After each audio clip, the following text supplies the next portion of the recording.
morning. There behind the Mount of Beatitudes with those white plastics, you can look back up beyond that ridge, and in the background you see Mount Hermon.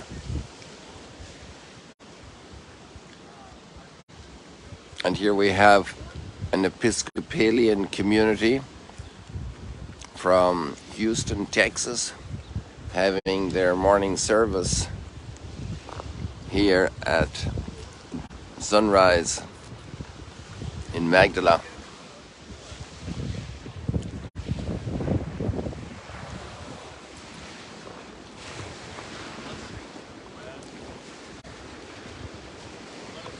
That light now is, in a way, different, and I don't want to say better or less better than when the sun is shining there, because it's all uniform. You see, the exact same light all across the window, reflecting from pre-sunrise.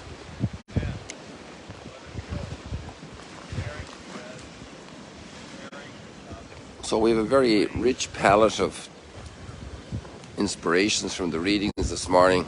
The sea is really stirred up here. I find the readings are kind of stirred up as well. I'm kind of stirred up from the experience of the wedding still. Stunned in a way by human relationships, by all relationships. You know, Jesus said in the last line of the gospel today, it's very powerful. He who receives you receives me. And he who receives me receives the one who sent me. I was just thinking,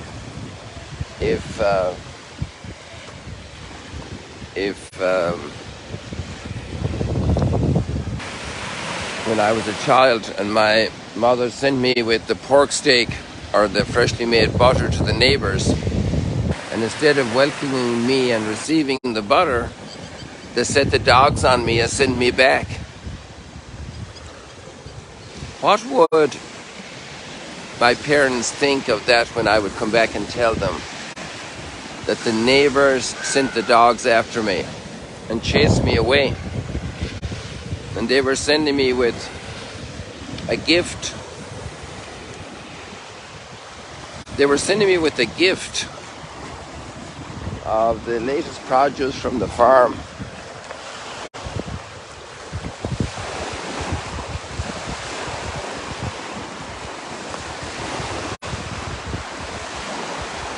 To them. So my parents would obviously feel deeply offended and hurt. He who sends you sins. He who receives you receives me. And if we think about this, it has very, very vast implications for our relationships. You know, what stunned me at the wedding is I didn't choose that this marriage happen. That was the decision made by the bride, my niece, and her husband. It wasn't something I chose. And I'm sure there were people encouraging them, but even those people didn't choose it. Their own siblings, their parents, their friends. But that wasn't my decision. But now I'm connected to all those people. Isn't that amazing? And those people are significant for me now because they're the immediate relatives, in-laws of my niece. And so we're connected. And it's no longer indifferent what happens to them, and if their grand-aunt passes away, then I go to the funeral if I can, if I'm there. If it's possible, if I'm over here, it's another story. But that's if I had showed up at the funeral a year ago for a similar person in the family, I would be a total stranger. But now I'm related because her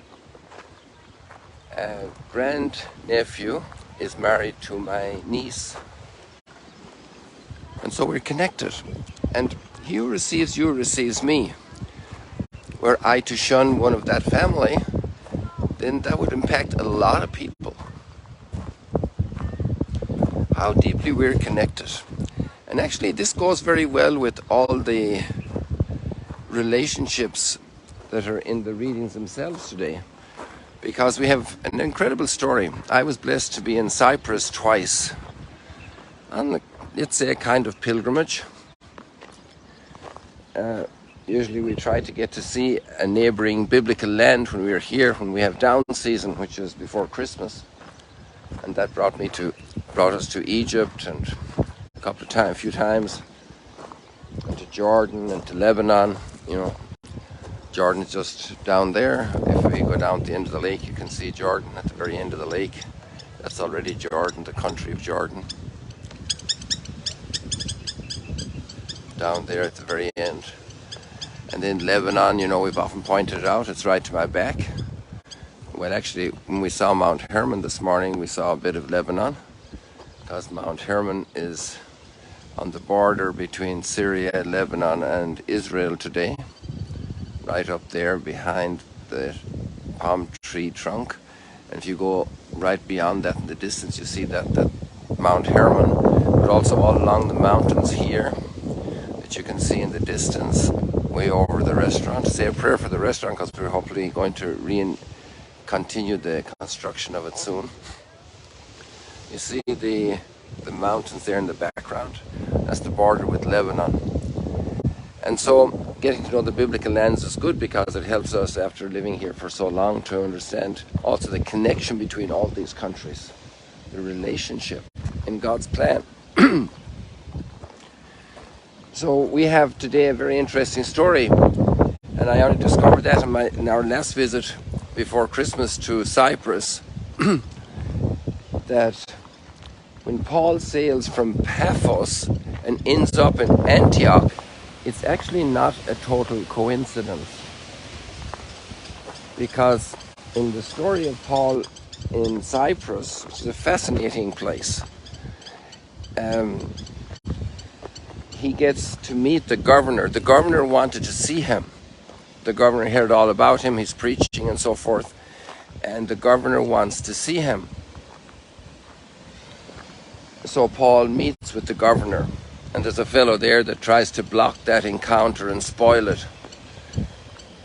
But the next thing we see is Paul is on his way to Antioch. Well, guess what? The governor, whose name is Sergio Paulus, he is appointed by the Roman Emperor, obviously, to be the governor of Cyprus. His family is based in Antioch, in Pisidia, in modern-day Turkey. So here we see relationships, recommendations, and probably Sergio Paulus talked about his family in Antioch, and Paul heads off there. Isn't that a marvelous thing? And you see, the great gifts we have of the scriptures, the great gifts we have of our faith, has been brought to us through relationships. It didn't fall out of the sky like a piece of stardust. It came through relationships. It's not good for men to be alone. And that foundational line is also speaks a lot of truth about marriage, about family, about friendship. And the tasks of life, the challenges of life, and the joys and fulfillment of life. To be together, to share. Sorrows shared is said, there's the sun right over the horizon right now. Sorrows shared are said to be sorrows divided, minced meated. And so joys shared are joys multiplied. That's why you invite people to a party, to a wedding, to a celebration, to a birthday party. That's why you invite them, to share the joy, to multiply the joy. And that's why we all go to a funeral, because when the people experience grief and loss, so good that other people come and share the loss. It lifts the burden, it shares the burden, it lessens the pain. We're not alone.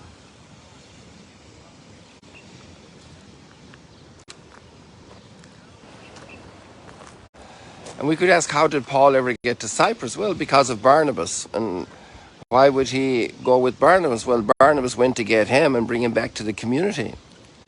Paul needed time alone as he was converted. He needed time alone for silence. He needed to process all that had happened, like pilgrims do on a pilgrimage. They need time alone, silent time. It's good to hear teaching, it's good to hear preaching, it's good to pray together, but we also need time alone, processing the experience.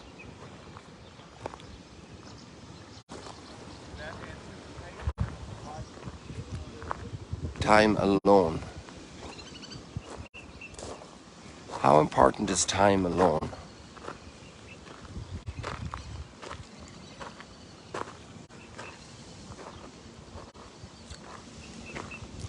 Another little fascinating detail is, it's a theory of modern scholarship, that probably Paul, he was called Saul, right? But now he assumes the name Paul. And people surmise that it's actually probably because of Sergio Paulus. When the famous Scipio, the Roman general, conquered Africa, he assumed the name Africanus. So when Paul now calls himself Paulus, it means that, he's kind of the fisher of men who brought in Sergio Paulus into the Christian community.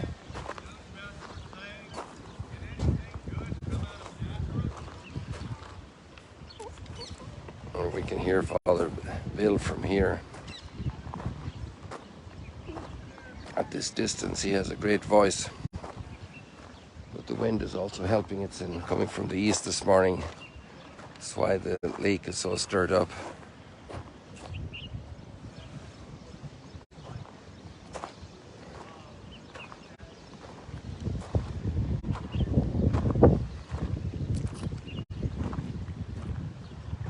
Bathed in light, listening to God's word at the Sea of Galilee.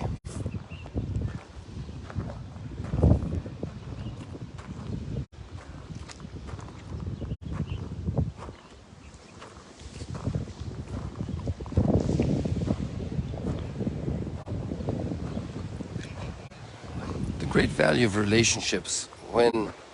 Did you ever make a child? Sometimes people use that expression. I find it a little repugnant, or a lot repugnant. You don't make a child. A child is a gift. When a child comes into your life, to welcome a child, and Jesus said that also. He said, if you welcome this child, you welcome me. Or a spouse. Did you make your spouse? And did you make your spouse your spouse? No, there's a whole lot of gift there. There's the gift of your spouse who said yes. And just like the sunrise behind every gift is a giver. So is there any human relationship we have that's not being given to us? Our siblings. Did you make your siblings? And even if some relationships have gone sour, they're still given to us, because it's impossible to undo the relationship. What God has joined together, let no man put asunder. We always hear that applied because of its original context in the situation of marriage. But actually, maybe there's a little bit more to that. Maybe it applies to all relationships. My mother will always be my mother for all eternity. My father will always be my dad. My brother will always be my brother. relationships. They're gifts.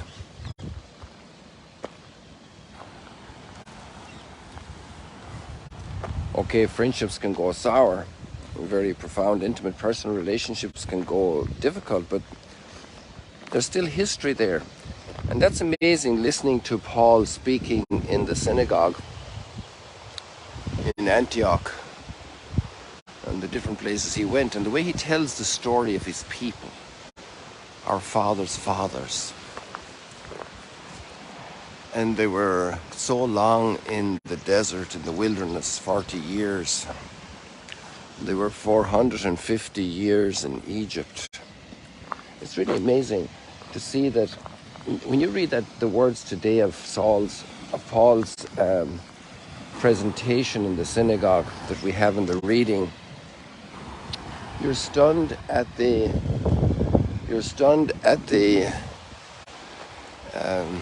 fact that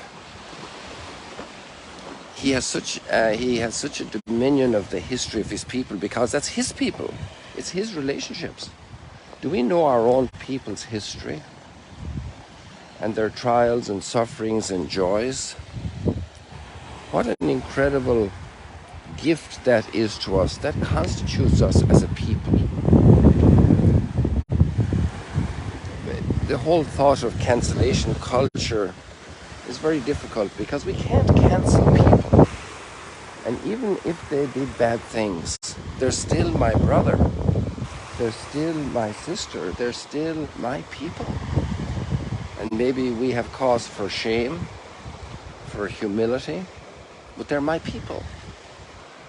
And also the great accomplishments, the great joys, the great adventures. The people who built the house we live in, the streets we drive on, the food we eat. What a great treasure to rediscover human relationships. And no wonder then, since God is love and we are created for love, that we should love one another. It just fits so well together. It's not the fight of the fittest, the victory of the fittest, the battle among each other. The battle is for love, for charity, for victory of the human family, of all these relationships. People, let us be thankful for what we have, wonderful gifts. Every human being, every relationship. See you later, alligators.